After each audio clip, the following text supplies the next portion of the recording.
Sir सबसे पहले इसी पे बात कर लेते हैं। आप तारिक अजीज़ की जो वफ़ात है उसको कैसे देखते हैं? तारिक अजीज़ जी, मैं यही कहूँगा, क्योंकि मेरा ताल्लुक़ साहिवाल से है, कि साहिवाल की एक बहुत अहम निशानी, उस ज़माने की आखिरी निशानी जो थी, वो हमसे रुखसत हो गई।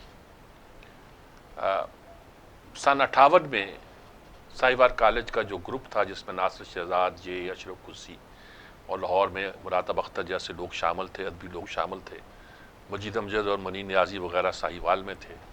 उस वक्त ये वहाँ बड़े एक्टिव थे। इनके वालिद जो हैं, उसका बोर्ड हम पढ़ा करते थे जब गुजरते थे, अजीज़ पाकिस्तानी।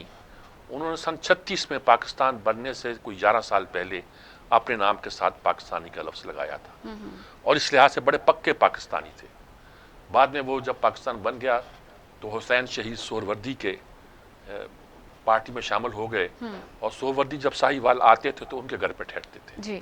एक बड़ी मुमताज़ शख्सियत थी। इन्होंने बड़ा मुश्किल वक्त गुजारा तारिक अजीज़ ने। लाहौर आए, और मैंने आज लिखा है, अभी लिख के आया हूँ, कि जिस कुटिया में ये रहते थे एक तरह की गौर होशियारपुरी के साथ, मैं वहाँ देखी हुई है और जानता हूँ कितनी मुश्किलों के साथ।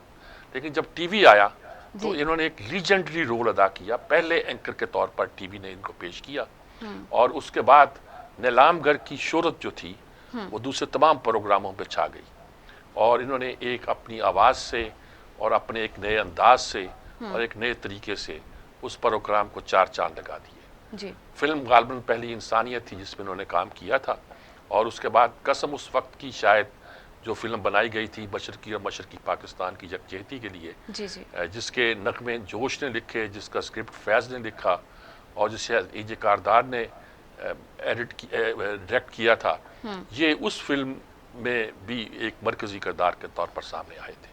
सही। फिल्मों के से ज़्यादा इन्होंने आवाज़ का जादू जो था वो जगाया था, और नीलामगर से इनकी शोहरत पहुंची थी। फिर ये सियासत में आए, पीपल्स पार्टी में गए, भुट्टो साहब के फ़ैन थे, और भुट्टो साहब ने इनकी तारीफ़ की, मिराज अहमद ख़ान की तारीफ़ की, लेकिन सीटें इनके पास ऐसी थी कि इलेक्शन हार गए थे। जी।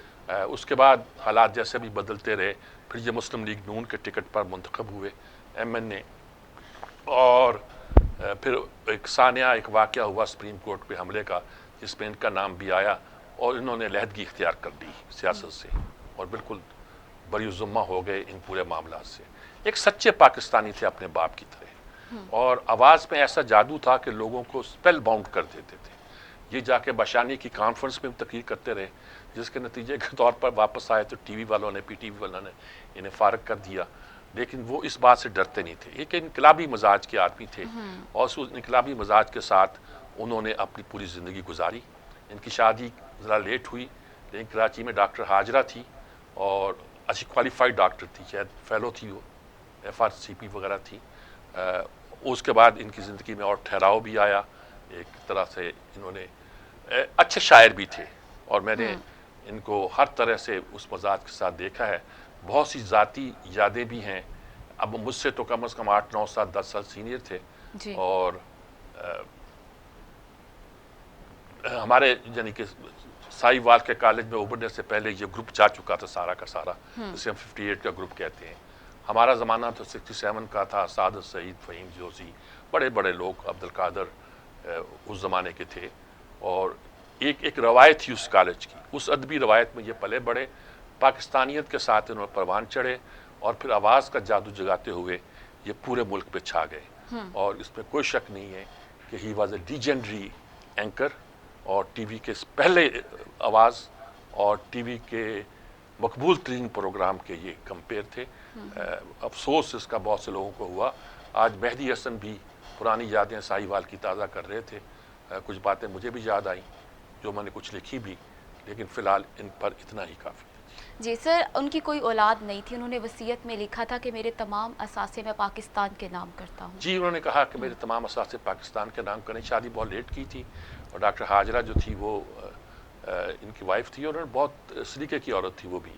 और मैंने आज याद किया है कि आदम मार्केट होता था तारक रोड और बहादराबाद के संगम पर, शायर लियाकत के संगम पर, वहाँ ये रहते थे। बहुत अच्छे अपार्टमेंट्स थे। वहाँ अदीबों का एक जमघटा भी अजीज़ अहमद मदनी की निगरानी में जमता था, सहा मिर्ज़ा का दफ्तर भी था डाइजेस्ट का, और वो ज़माना ही मैंने इनका देखा है। फिर ये दोबारा लाहौर शिफ्ट हो गए थे और बड़ी एक तरह की खुशगवार ज़िंदगी गुजारी इन्होंने, और ये कह कर के मेरे सारे असासे पाकिस्तान के हैं, ये इन्होंने साबित किया कि इनके वालिद अगर पाकिस्तान बनने से 11 साल पहले पाकिस्तानी थे, तो ये आखिरी वक्त पर जब पाकिस्तान खतरात में भी था तब भी ये पाकिस्तानी थे। सही।